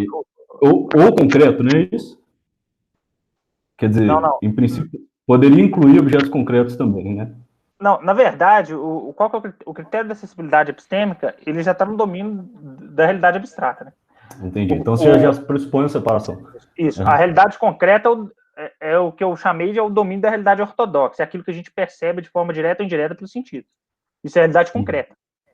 Na concepção heterodoxa, o que é a concepção heterodoxa? É a concepção ortodoxa, ela aceita essa realidade concreta, mais a realidade abstrata, que é alcançada pela razão. Então, o critério da acessibilidade, porque dentro da realidade concreta não tem, vamos dizer assim, não tem erro, né? Dentro da realidade concreta não tem erro. O problema é a realidade abstrata. Quando você assume que objetos que a razão percebe podem ser reais, você tem que apresentar um critério aí de distinção. Porque claramente a razão também pode conhecer ou perceber ficções. Tá. Não, então, o ponto que eu fiquei em dúvida é o seguinte: se esse critério de acessibilidade epistêmica, na verdade, em terceira pessoa, se ele seria adequado para pensar em objetos abstratos, né? Porque parece que, tal como formulado, ele está muito próximo a uma percepção sensível, né? Quando o seu exemplo, por exemplo, do dragão, quer dizer, em princípio, é claro que eu não tenho, se alguém sonha com dragão, é claro que eu não tenho acesso em terceira pessoa, percepção em terceira pessoa, mas um certo nível da linguagem, acho que vai um pouco na direção do que o Chico comentou, talvez, em certo nível da linguagem a gente tem uma percepção em terceira pessoa, né? Quer dizer, a gente consegue escrever as características dele, comunicar... Sim, porque existem convenções, né? A linguagem também é formada por convenções. Então, esse era um ponto, assim, se isso seria diretamente aplicado a objetos abstratos, nesse sentido. Não entendi, repete. O que é o critério? O critério de acessibilidade epistêmica, quer dizer, pensa, qual foi o exemplo que você deu da máquina de Carnot, foi isso? Máquina de Carnot, exato. Você pega a máquina de Carnot, por exemplo, é claro que assim, se tratando de algo que não é concreto, ninguém teve acesso imediato a isso, claro, parece que não há nem a possibilidade de ter acesso em primeira pessoa. Quer dizer, tem acesso em primeira pessoa a algo que está no domínio do... sei lá, de algo como alguém imagina uma máquina de Carnot, mas existe um domínio em que as pessoas parecem ter um acesso em terceira pessoa, que é uma máquina de Carnot, assim como acontece no caso do dragão, é isso que eu estou pensando. Assim, sim. Mas é igual eu falei. Não, eu estou de acordo com você, assim, no uso comum da linguagem, isso é claro que acontece, não estou discordando, é claro que a gente não imagina um dragão de forma cega, vamos dizer assim, do nada, né? A gente parte de alguns princípios comuns, tá? Por mais que o dragão que eu imagine não seja o mesmo que você imagina, nós partimos de princípios comuns. Agora, ok, isso não invalida a tese, porque, novamente, a linguagem ela tem convenções, né? Ela tem convenções, isso é resultado de convencionalismo da linguagem. Essas interseções que a gente vai ter aí nessas ficções, elas são resultados de convenções. Poderia ser outras. Dragão, por exemplo, poderia ser um peixe, sei lá, andar na água, cuspir água. Né? Não, mas se todo mundo imagina dragão, eu creio que todo mundo imagina um dragão que cospe fogo. Isso é uma convenção. Isso é uma convenção. Posso fazer um follow-up aí do Why? É que, mesmo para objetos matemáticos, tem um nível de convenção envolvido. 3 só significa 3 unidades, porque tem uma convenção dizendo isso. Pode ter um outro mundo em que, ao invés de, sei lá, nossas convenções não sejam de base 10, sejam de base 8. E aí, o que a gente entende por, sei lá, 8 mais 8 igual a 16 seria algo diferente nesse outro mundo, porque o sinal 8 mais o sinal 8 dá alguma coisa diferente do sinal 16. Então, mesmo para objetos matemáticos, parece que tem um grau de convenção envolvido. Ô, Leonardo, então vamos lá. Isso aí assim, na verdade, em relação a objetos matemáticos, né, existe uma briga em filosofia da matemática sobre isso, né? Inclusive, Quine, ele vai seguir mais ou menos essa linha que você está defendendo aí. Para Quine, nada escapa, né? Para Quine, a matemática também é convenção, a lógica para Quine é convenção, enfim, mas... Bom, isso é uma posição mais empirista, né? Hardcore, assim, acerca da matemática. Mas eu ainda não tô, eu não abraço essa ideia em relação à matemática, não, e nem à lógica. Ok, você pode imaginar mundos que a base, enfim, que não seja decimal, igual você falou, que seja, mas isso não faz diferença para matemática, você consegue transformar, sabe? Você consegue sair de uma para outra, sabe? Não tem problema algum. Não tem problema algum. Sim, mas o dragão também, não? O dragão não, Você porque pode ir mudando as convenções do que é dragão, mas aquele objeto que a gente imagina como um dragão, o dragão perfeito, digamos assim, né, que é o que a descrição está completa, não tem como a gente discordar, ele continua lá num, num cantinho possível que ele está colocado, e ok, os outros mundos possíveis têm outras convenções para o que dragão significa, mas isso não quer dizer que não exista um mundo possível em que aquele dragão completo que a gente imaginou, ele deixe de existir. okay, então vou pensar ser um pouco platônico aqui, né? A forma do dragão definitiva que você imaginou, ela é convenção também. No caso da matemática, fica difícil falar que é. Será que é? Ô, Diego, mas a ciência não é convenção? Bom, é igual eu falei, vamos lá. Esse era um outro ponto que eu ia fazer em seguida. Eu sei que você disse que você está tomando assim, ciências naturais como assim, beleza, não vamos mexer nas ciências naturais, mas assim, parece um pouco, pelo menos para mim, tá? Então tome isso como vindo de mim, não estou defendendo nada. Mas para mim, só contra-intuitivo defender que ciência não pode ser mexida, que não é convenção. Não, eu não disse que não pode ser mexida. Né? As teorias científicas, elas mudam a todo momento. Né? A comunidade científica funcionando tem suas convenções, isso aí não... Eu não discordo, não, mas a questão é que esse não é o ponto da minha defesa, né? O que eu falei. O realismo científico modal, ele não te fala quais são as teorias científicas de fato. Ele só te fala que as teorias científicas são necessárias. Ah, mas você descobre amanhã uma teoria científica nova. Eu dou exemplo desse na minha tese. Por exemplo, na modernidade, né, antes de Lavoisier, era comum se explicar a combustão através do flogisto. Uhum. E eles mediam o flogisto, tinha como método de medir. O que eles faziam? Um objeto, o que é combustão? Né? Você bota fogo, sei lá, num pedaço de madeira. Você calcula a massa do pedaço de madeira, bota fogo e depois que o processo de combustão acabou, você pesa o objeto de novo. Dá uma diferença no peso. Aí a pessoa falava, olha, isso aí é porque ele perdeu o flogisto. E a quantidade de flogisto que ele perdeu é tanto. Eles mediam o flogisto. Então, isso aí era a teoria científica da época. Eu até brinco na minha tese. Eu falo, então, um químico da época. O que ele está sendo na minha teoria, no realismo científico modal. Ele ia dizer que a teoria do flogista é necessária, verdadeira em todos os mundos possíveis. Né? Vamos falar, não, né? A órbita de Vulcano também foi calculada pelo Leverrier. Então... Exato. Mas aí o que eu falo é o seguinte: falo, olha, mas a minha teoria só está assumindo que leis naturais são necessárias. Mas a minha teoria não fala quais são as leis naturais. Eu não consigo afirmar isso. Isso não é um problema filosófico. Isso é um problema científico. Os cientistas têm que chegar das leis de fato. Né? Mas se a ciência é convenção, isso é um problema filosófico. Não, ok. Deixa eu fazer uma outra pergunta, só que eu fiquei curioso. Qual que é a sua pegada em relação à música? Tipo, notas musicais são necessárias ou não? Notas musicais são frequências, né, de ondas. Aí teria que pensar isso. Agora, as propriedades físicas seriam necessárias, né? As propriedades físicas seriam necessárias. A frequência de uma nota dó é a frequência de uma nota dó em todos os mundos possíveis. Pois é. Não, mas massa demais. Estou adorando pensar esse tipo de coisa. Não, mas faz parte. Essa questão de ciência, eu até falo isso também.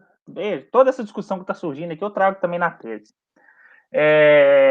Existem duas formas, mais ou menos, da gente encarar a teoria científica, né?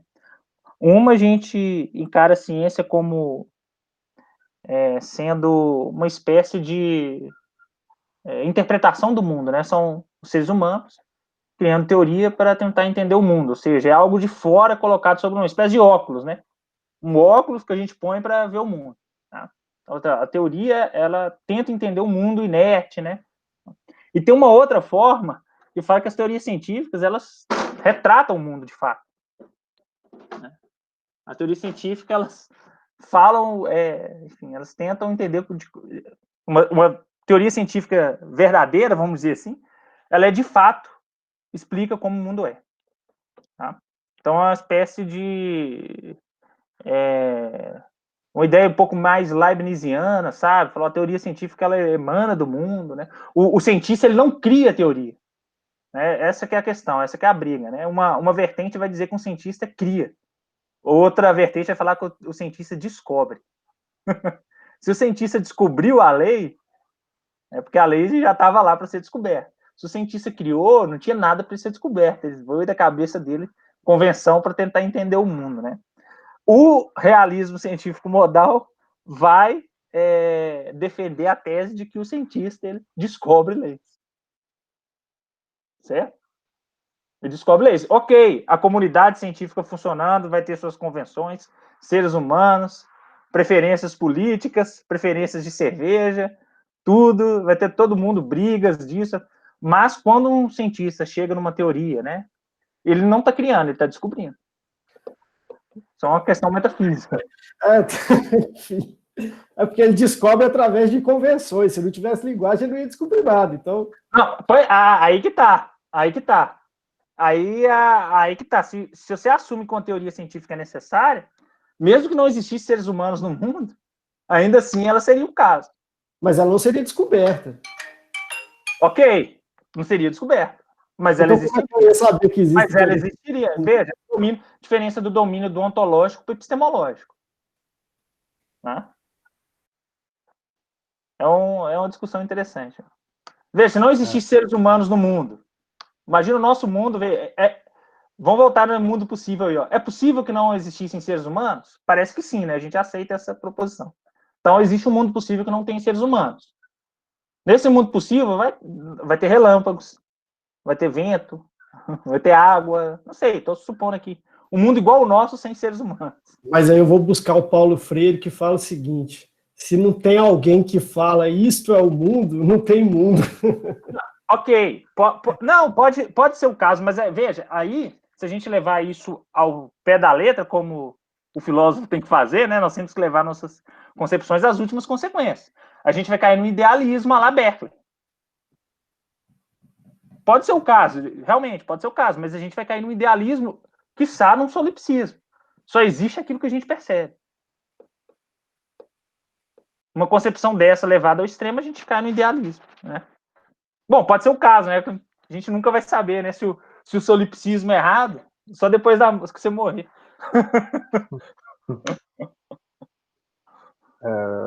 Posso fazer uma outra pergunta? Pode. Na sua tese, você trata ou aproxima a sua teoria de alguma teoria de muitos mundos da física? Tipo do Everett, do Jean Carroll, alguma coisa assim? Ou não, você não vai para esse lado? Ô, Leonardo, eu já li sobre o Everett. Inclusive, eu sou formado em física e filosofia. Eu já li sobre o Everett, mas são teorias completamente distintas, sabe? Uhum. São naturezas. Mas o seu critério assim, de limitação. Não aproxima. A teoria do Everett, ela tem uma outra pegada. Ele justifica a existência de mundos com base em outro tipo de argumento, sabe? Uhum. Eu não sei se você tem entendi. contato, Mas ele tem uma limitação. Pelo menos o Sean Carroll, ele tem uma limitação de quais. Não é igual o Lewis, que assim, se você imaginou, esse mundo possível tem que existir. Tem alguns mundos que são realmente possíveis, tem outros que não. Você consegue imaginar, mas eles não são mundos possíveis, eles não existem. Uhum. Aí a minha pergunta era se o seu, sei lá, seu fator limitador de quais mundos possíveis realmente são reais e quais não são, se aproxima de algum desses caras das teorias de muitos mundos ou não, não tem nada a ver. Eu acho, assim, a resposta mais rápida eu te dar não tem nada a ver. Eu conheço mais do Everett, tá? E não tem nada a ver agora desse outro pensador que você falou, não sei se é físico, filósofo. O Sean Carroll é um físico do Caltech, eu acho, e ele é... acho que eu sei quem que é, um astrofísico? Ou não? Isso. Eu acho que eu sei quem que é. Ele também Mas não pop li, agora, não li. porque ele é podcaster também. Então... Isso, eu sei quem é. Eu sei. Mas, enfim, agora uma coisa interessante. A teoria do Lewis, né, é claro que à primeira vista, assim, todo mundo acha ela maluca. Mas quando você vai estudar Lewis, é interessante. É o seguinte, ele cria a maluquice dele, né, o teorema da plenitude, toda possibilidade lógica é real e tal. Ele reduz possibilidade à realidade, ele mesmo fala isso. Só que ele se preocupa extremamente em delimitar aquilo que é importante na análise modal. Isso que eu acho legal do Lewis. Falou, olha, ok, existe um mundo real lá, que existe um dragão, existe um mundo que sei lá, tem Pégaso, enfim, só que ele fala assim, só que isso pouco importa. Importa que para eu saber se o Guilherme contingentemente escolheu essa roupa aí, se essa proporção é verdadeira ou falsa, então, eu tenho que olhar os mundos que está a contraparte do Guilherme. Então ele vai criar uma outra teoria que vai delimitar o que ele quer para análise. Então a teoria do Lewis funciona para análise da linguagem. Veja, a teoria do Lewis, ela funciona para análise da linguagem modal perfeitamente. Tá? Metafisicamente ela é maluca. Mas para você julgar as proposições simples do dia a dia, ela funciona perfeitamente. Lewis é muito legal. Concordo plenamente.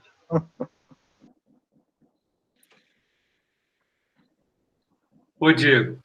Ô, Guilherme, pode falar. Então, cara, eu queria te perguntar, vou falar rápido, assim, tentar falar rápido, vou juntar 3 coisas rápidas, assim. Duas que são coisas que eu já tinha mais ou menos falado com você antes, a gente já trocou uma ideia, mas é que continua, sempre que você fala a respeito, continua me coçando, assim, então eu sou obrigado a falar. A outra é uma coisa que eu pensei durante aqui sua fala, mas a primeira, então, é o seguinte, a impressão que dá é que você dá um passo muito rápido, assim, para assumir o realismo sobre mundos.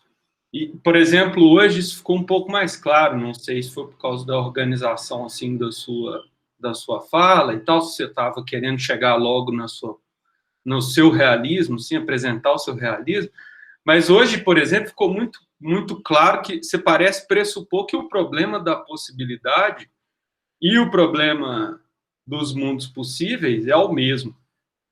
Isso parece, então, pressupor que você está identificando que a análise da modalidade é a semântica de mundos possíveis. E aí o seu próximo passo para fazer sentido do discurso modal, a gente tem que ter uma tese realista sobre mundos possíveis. Mas alguém poderia muito rapidamente recusar e falar, não, o problema dos mundos possíveis não é o mesmo problema da modalidade, porque mundos possíveis é só uma semântica para a modalidade, poderia ter outra. Se eu recusar isso como uma análise da modalidade, por exemplo, eu não tenho que lidar com o problema da realidade ou não de mundos. Né? Isso é só uma coisa assim, meio de estrutura argumentativa do seu ponto. Assim. Claro, eu, na verdade, você poderia simplesmente falar, não, eu quero tentar fazer sentido do realismo e ponto. Independentemente de ser motivado, sabe? Mas só para aprontar. A outra coisa que eu já te falei, que é um negócio talvez meio aborrecido, assim, mas tem que falar, que é assim, a sua tese é uma tese sobre a metafísica da modalidade. Então, assim, tudo que você falou que hoje parece não poder ser, não obedece critérios as teses sobre mundos possíveis que você defende não obedece critérios de delimitação. Você não está expressando leis naturais, então talvez no limite a gente pode pensar que a sua tese, a tese que você defende, realismo modal, realismo científico modal, é a ficção. Parece que, no limite, poderia ser levado a isso, a impressão que eu tenho. E a outra, cara, que é a outra coisa que eu queria te falar, é o seguinte, se você não deveria fazer uma gradação, pelo menos nos 2 níveis de realidade não os dois níveis de realidade, em dois dos níveis de realidade que você admite, né, os dois dimensões da realidade, abstrata e ficcional. Porque parece, por exemplo, pela pressão que o pessoal colocou, por exemplo, para você, parece que tem coisas que são meros possibilha e coisas que são ficções. Para distinguir mero possibilha de ficção, por exemplo, você apelou para para não contingência. Então, para distinguir, por exemplo, a máquina de como chama? Carnot. Máquina de Carnot. Máquina de Carnot do dragão, você falou de não ser, da máquina de Carnot não ser contingente, o dragão ser contingente. Mas aí o Chico te pressionou, por exemplo, com leis jurídicas. Leis jurídicas parece que são, a princípio, são objetos abstratos. Mesmo você tomar como convenções, são objetos abstratos de algum tipo, mas são objetos abstratos contingentes.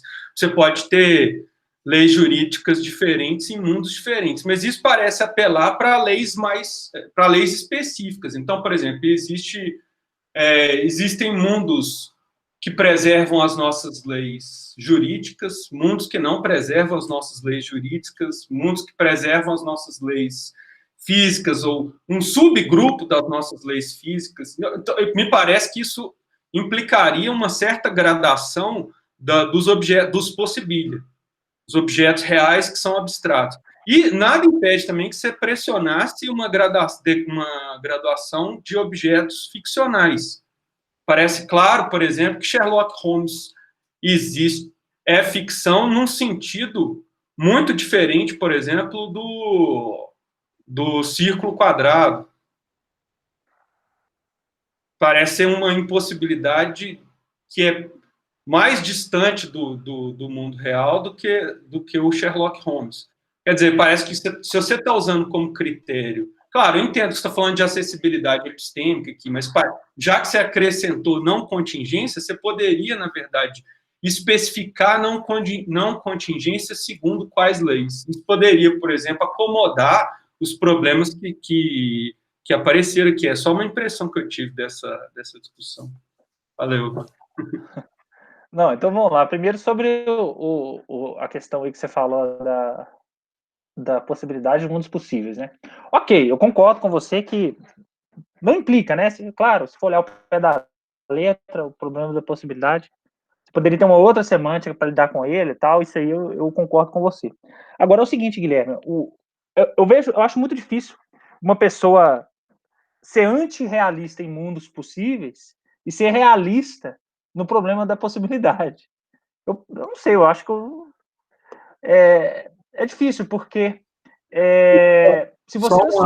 Só um ajuste. Não seria ser realista sobre o problema da possibilidade. Falar que modalidade faz sentido.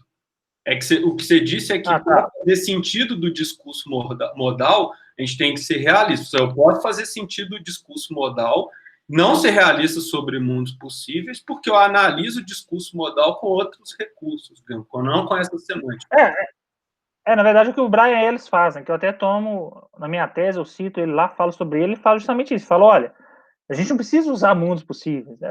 Parte da posição de que o mundo atual é um mundo modal, enfim.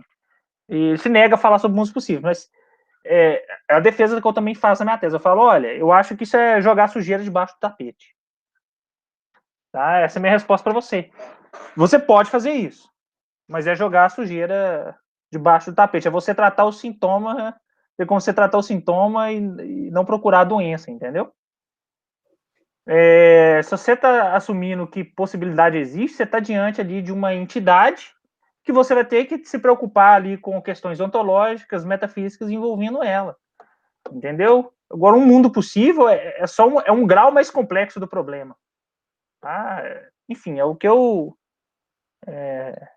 vejo, mas eu entendo, existe essa posição que você está falando, né, de filósofos que se negam a assumir, porque realmente, né, você fala sobre o mundo possível, então parece maluquice. A pessoa, às vezes a gente escuta, mas que isso? É mundo possível? Esse cara tá ficando doido, né? Que trem maluco é esse? Mundos, outros mundos. Né? Fica achando que é conversa de hospício, mas não é. É um problema simples, a possibilidade que chega nesse problema complexo, né? Dessa entidade, mundo possível, né? Poderia ter qualquer outro nome, né? Poderia ter qualquer outro nome. Enfim, agora sobre... Qual que foi a segunda questão? Perdi aqui agora. Não, a segunda eu estava te repetindo aquele negócio que eu falei com você na banca, que foi sobre a natureza da sua teoria sobre realismo modal. Assim, certamente não é ciência o que você está fazendo aí. Né? E, por outro lado, não parece... Filosofia. Filosofia, pois é. É isso que quer dizer. A impressão que dá é só que isso parece, pelo menos do ponto de vista argumentativo, isso parece um problema. Bom, vou voltar a essa resposta depois. Provando a sua terceira pergunta, que você falou da questão da gradação. A impressão esse negócio de objetos, possibilha e ficção, é uma distinção muito, assim, é uma distinção razoável, mas todos os problemas pressionam a divisão, que parece ser muito grosseira, parece ter um monte de gente no meio do caminho, sabe? Aí que tá. Parece ter um monte de gente posicionado na classificação abstratos e ficções. Posicionado intermediariamente. E uma forma de resolver isso seria fazer uma gradação por meio de... Porque eu separo a realidade em dois níveis, né? Concreto e abstrato. Aí fora isso é ficção. Né? Ficção não é domínio real, é ficção. Ok, talvez dentro do domínio ficcional, já dentro do domínio ficcional, você está propondo apresentar algum tipo de gradação. O problema é que aí envolve aqui, né? Gradação também vai, de alguma forma, vai envolver convenção, né? Mas eu teria que pensar sobre isso. Mas, enfim, talvez a gente tenha essa impressão porque justamente por causa de convenções, né? Porque o Sherlock Holmes, igual você citou aí, que claramente é uma ficção, não é uma ficção como, sei lá, um cartão de crédito falante, né? Sherlock Holmes não parece que tá, mas talvez esse parece que é de natureza distinta seja justamente porque ele é fruto de convenção e o cartão de crédito falante não, né? A gente pensa em Sherlock Holmes aqui, mas a gente pode pensar em qualquer romance escrito, né, que ficou famoso, enfim, qualquer filme, qualquer literatura, né? Você pode pensar aí no mito da caverna de Platão, né? Que é um mito, é um conto, né, uma ficção. Mas a gente fala do mito da caverna, a gente até desenha, né? No curso lá, manda a gente desenhar, você desenha. A caverninha, os prisioneiros. É uma, assim, né? Tá na nossa cultura já, e milenar, né? E então a gente fala mito da caverna, todo mundo já imagina, quase a mesma coisa, tal, mas me parece que é porque a convenção é mais forte, né? Do que o cartão de crédito falante. O que você acha? Não, pois é, o que eu estou tentando dizer é que talvez se você especificar melhor o que você está acrescentando, porque você apresentou primeiro o critério de acessibilidade epistêmica. Depois, para distinguir coisas que são meros possibilha de ficções, você introduziu essa noção de contingência. Né? Então, o que eu estou te propondo aqui é que, na verdade, nesse momento, você pode, na verdade, subscrever leis para o que você chama de contingente, o que você chama de necessário. Daí você vai ter, na verdade, coisas que são necessárias, por exemplo, em todos os mundos que partilham as nossas leis jurídicas. Coisas que são necessárias em todos os mundos que partilham as nossas leis, por exemplo, um subgrupo das nossas leis físicas. Entendi. Ou coisas que aí sim. Não, isso vai fazer uma gradação de coisas que existem abstratamente, e isso pode, inclusive, distinguir coisas que não existem, ficções. Por exemplo, distinguir o Sherlock Holmes do Círculo Quadrado. O Círculo Quadrado não existe em nenhum mundo que partilhe as nossas leis matemáticas. Mas Sherlock Holmes existe em vários mundos que partilham as nossas leis físicas, matemáticas, jurídicas, e etc. É isso que eu estou... sujeito. Não, entendi. Não, entendi. E faz sentido. O que você falou faz sentido, sim. Uhum. Dá para criar uma espécie de subdivisão, né? Uhum. Nessa proliferação de mundos, de alguma forma, você, igual você falou, né? Se eu pegar um conjunto de mundos igual o nosso, que compartilha as mesmas leis jurídicas. Dentro desse conjunto, se eu focar neles, eu vou ter uma espécie de necessidade mais fraca, né? Do que uma necessidade geral. Seria isso. Eu posso falar de necessidade nesse subgrupo, sim. Eu acredito que isso aí que você está falando é o caso, né? Vamos dizer assim, dá para fazer, mas pensar um pouquinho para escrever, né? Mas eu acho que é válido. Entendi. E sobre sua pergunta se minha proposta não é científica, né? Como que fica? Se ela pode ser uma proposta ficcional, né? Enfim, realmente, né? Não é ciência, é uma filosofia, né? É metafísica, é uma forma de interpretação da realidade, né? Aí volta a pergunta, né? A forma de interpretar a realidade é a realidade? Esse é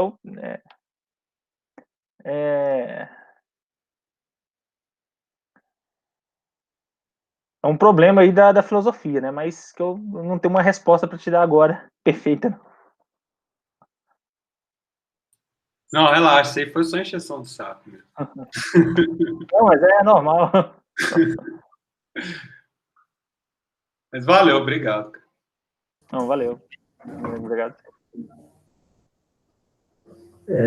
Beleza, Diego? Boa tarde para todo mundo. Tá Ô, dando Lucas, beleza? para me escutar legal?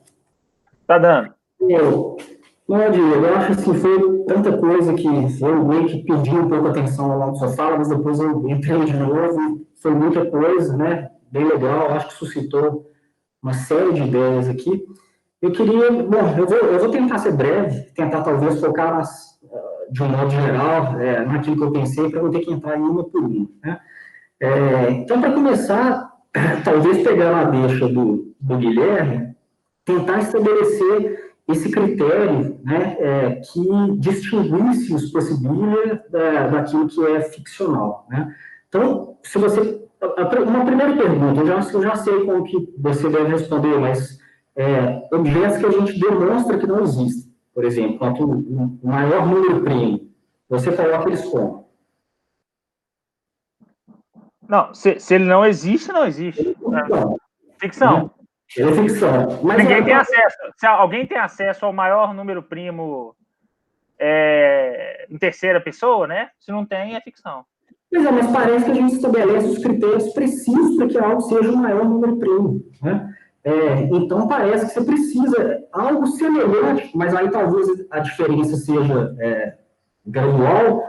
É quando eu falo, pegar um paradoxo de filosofia antiga, né? O não ser não é, algo do tipo, né?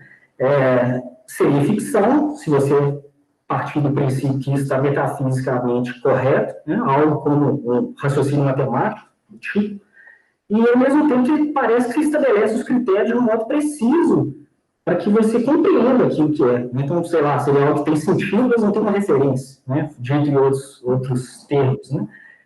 Como você enquadraria isso, primeiro? Porque eu pensei em outros exemplos que aí talvez fosse uma questão de grau. Você fala, isso aqui, os critérios são mais rigorosos, então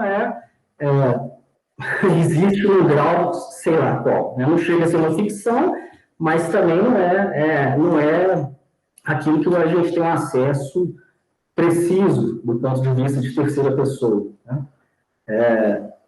Por exemplo, aquilo que eu sei, existe aquilo que eu não sei, que eu não penso sobre ele?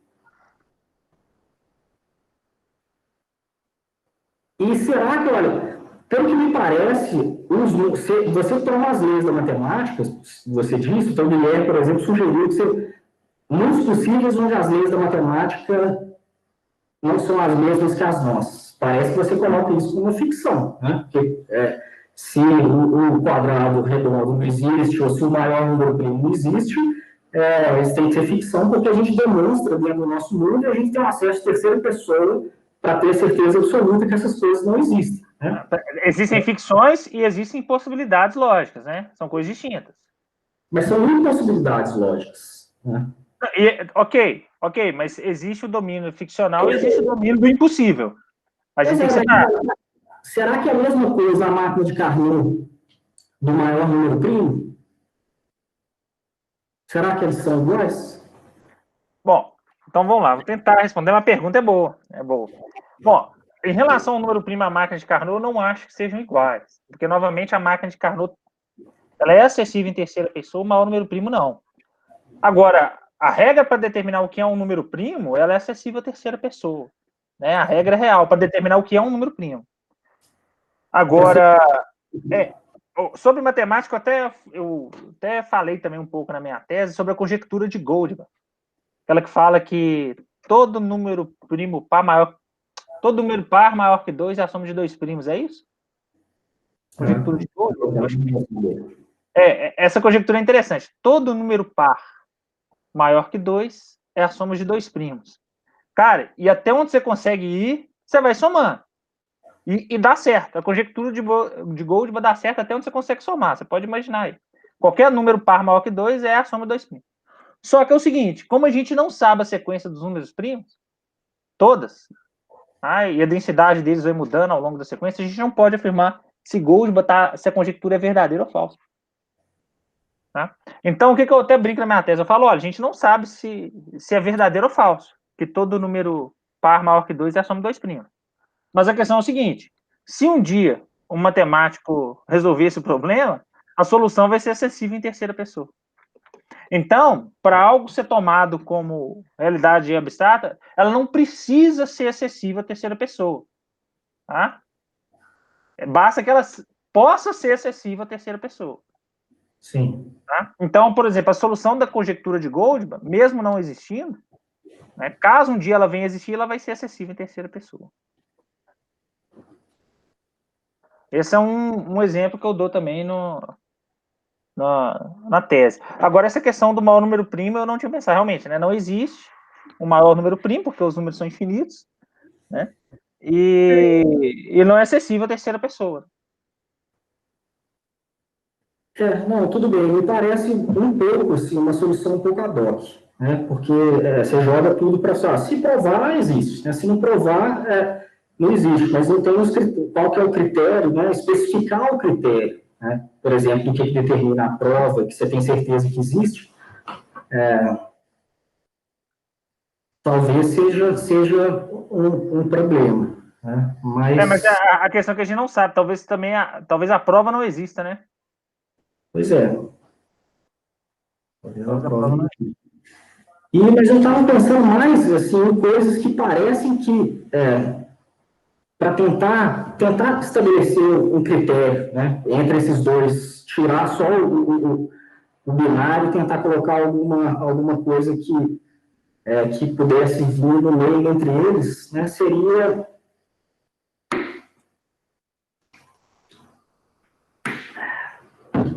coisas que a gente... Algo meio paradoxal, né? Coisa que para você entender a existência dele, ele precisa existir, de certo modo. Né? Porque eu posso ser muito rigoroso de como um argumento como o gênio Maria do Descartes. Né? Então, existem mundos possíveis onde as leis matemáticas elas não são verdadeiras. Né? Então, como é que o cara fica um pouco arbitrário, vira convenção. Só você pode falar que não existem. Então, eu acho que exemplos do maior número primo talvez seja algo do tipo, né? Que a gente estabelece de forma muito precisa o que aquela coisa precisa ser para ela não existir. Né? Mas existem outros casos também. Eu tenho dúvida, na verdade, até se fosse eu poderia ser, essa frase, eu poderia ser um cartão de crédito, um outro mundo possível. Né? Tem um sentido de que não, porque se você fala que eu poderia ser um cartão de crédito em outro mundo, você pressupõe que existe um critério do que sou eu, né, que me identifica nesse mundo e no outro mundo, que, mesmo para eu ser outra coisa, existe uma, se você quiser colocar em termos antigos, existe uma forma subjacente que te permite criar essa identificação. Como é que você fala para você ser outra coisa, precisa ter permanecido outra coisa de você, né? Isso é outra coisa de filosofia antiga. Então, assim, do mesmo jeito fica parecendo, no final das contas, aí você tem que virar um cara como o pai, né? Porque aí você não tem um critério, de fato, não tem um critério absoluto para você determinar, né? O que é de fato abstrato, o que você tem acesso, você pode ter acesso, né? Nem você tem acesso, mas você pode ter acesso. Não sei, bom, acho que Não, vou começar de trás para frente, né? Sobre a sua última colocação aí do cartão de crédito, pois é, a teoria ela existe justamente para não dar essa confusão, porque, veja, se a gente não arrumar um critério bacana ou aceitar qualquer coisa como real, sem explicar direito, o Lewis aceita qualquer coisa como real, mas ele explica direito para a coisa não degringolar e funciona. Igual eu falei, a teoria do Lewis funciona para sustentar o discurso modal padrão, numa boa, o científico, funciona perfeitamente. Ele toma cuidado justamente por isso. Por que ele tem que tomar cuidado? Porque se você não tivesse cuidado, você vai chegar na situação de você ter um cartão de crédito no mundo dele poder ser você. Veja, justamente, é claro que você vai falar, existe algo subjacente que está te identificando? Não existe. E é justamente por isso que você não vai saber. Como que eu vou poder falar se o Lucas tem a propriedade essencial de ser um ser humano, se ele pode ter um cachorro em outro mundo, que é você, um pássaro, um cartão de crédito, ninguém sabe de nada. Entendeu? Veja, numa situação absurda, em outro mundo possível, você poderia ser filho dos meus pais. Eu ser filho dos seus pais, entendeu? Então, por isso que a gente cria esses critérios para tentar fazer o discurso modal ter sentido, né? Uma sustentação metafísica para o discurso modal. Basicamente é isso que esses filósofos estão fazendo, tanto Lewis, quanto Plantinga, quanto Armstrong. Eu tentei fazer minha tese justamente sustentar metafisicamente esse tipo de discurso, né? Encontrar alguma justificativa plausível, né? No domínio metafísico. Agora, qual que foi... Você tinha falado outra pergunta, eu esqueci. essa é de algo como se fosse algo paradoxal, que para você compreender a existência dele, ele tem que, para que ele faça sentido e você compreenda o que significa a existência dele, ele tem que existir de determinado modo. Ah, tá, em relação à realidade. O que acontece é o seguinte, a gente tem que pensar, você falou da questão do Descartes, né? Ele imagina um mundo possível onde o gênio maligno cria leis matemáticas distintas e tal. Aí a gente tem que fazer uma distinção, também eu faço a minha tese, entre... Vou usar uma palavra aqui, mas só para a gente entender tipos de modalidade, né? Ou diferença entre modalidades absolutas e relativas. Igual eu falo, existe, pegando só a possibilidade e necessidade, existe aquilo que a gente entende como possibilidade, como modalidade real, existe a modalidade física, modalidade lógica, modalidade metafísica, tá? A metafísica, vamos dizer que seria real, né? Então vamos pensar na possibilidade. Uma coisa é possibilidade física, outra coisa é possibilidade lógica, outra coisa é possibilidade metafísica. Uma coisa é necessidade física, outra coisa é necessidade lógica, outra coisa é necessidade metafísica. O que acontece muitas vezes é as pessoas tomarem um como sendo a outra. Isso também das discussões desse domínio metafísico. Por exemplo, David Hume, tá? Quando ele fala a famosa frase dele, é possível que o sol não nasça amanhã. Todo mundo já escutou já viu esse problema, né? Já leu no ensaio sobre o entendimento humano dele, ou no Tratado da Natureza Humana. Ele traz esse problema, tá? Ou seja, é possível que o sol não nasça amanhã? Para o David Hume, isso é uma possibilidade real. Ele assume isso como possibilidade real. É uma possibilidade metafísica. Ele assume isso. Só que o que acontece é o seguinte, na verdade, que eu argumento na minha tese, que ele está tomando uma possibilidade. Isso aí quem argumenta muito bem também, se tem algum aluno aqui da UFOP, é o Desidério. O Desidério também, nesse ponto, ele distingue muito bem. Né? O Desidério também tem um trabalho acerca de modalidade bacana. Ele vai falar o seguinte, não, o que o Hume faz, ele assume uma possibilidade lógica, assume aquilo como metafísica. Ele faz esse gap. É logicamente possível que o sol não nasça amanhã. Isso qualquer filósofo vai concordar. É a proposição que afirma o sol não nasce amanhã, ela não contraria nenhuma lei da lógica, não contraria o terceiro excluído, não contradição. Ela é uma proposição logicamente possível. Aí vem a pergunta, mas será que ela é metafisicamente possível? A gente pode pular da possibilidade lógica para a metafísica, assim? Então é interessante a gente trabalhar isso também. Então, o problema de Hume veio todo por isso. Ele tomou uma possibilidade lógica como uma possibilidade metafísica. Nem tudo que é logicamente possível é metafisicamente possível. Beleza. Obrigado. Valeu de apresentação, valeu, Guilherme, valeu. Valeu, Lucas. Mais alguém, gente, quer falar alguma coisa?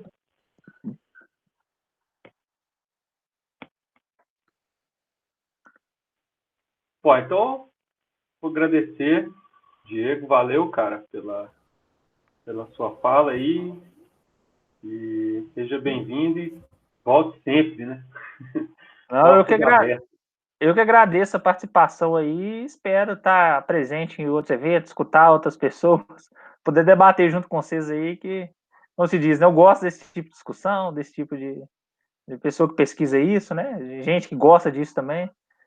Então, acho que daqui para frente eu posso tentar colaborar aí com vocês no que precisar. Fica à vontade, velho, sempre que você quiser. Tá? Deixa eu desligar a gravação.